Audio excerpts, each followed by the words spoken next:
আসসালামু আলাইকুম। Mezba agro farm and হ্যাচারির টার্কি মুরগির খামার থেকে আবারও একটি ভিডিও নিয়ে আসলাম। আমি এখন যেগুলো মুরগি ধরতেছি এগুলো দুইটা ভ্যাকসিন করা 300 গ্রাম প্লাস টার্কি মুরগির বাচ্চা। এগুলো ডেলিভারির জন্য প্রস্তুত করা হচ্ছে। আপনারা যারা নতুন খামার করতেছেন, তারা বাচ্চা ব্রুডিং করতে পারেন না, তাদের জন্য এটা বেস্ট হবে।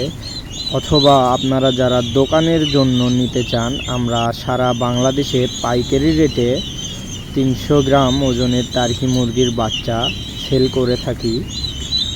আপনারা চাইলে বাংলাদেশের যে কোনো প্রান্ত থেকে অর্ডার কনফার্ম করতে পারেন। তাই আর দেরি না করে এক্ষুনি স্ক্রিনে দেওয়া নাম্বারে যোগাযোগ করুন অথবা ইনবক্স করুন। আমাদের ঠিকানা নামাজগড় কবরস্থান 4 নম্বর গেট সংলগ্ন, বগুড়া। ধন্যবাদ সবাইকে।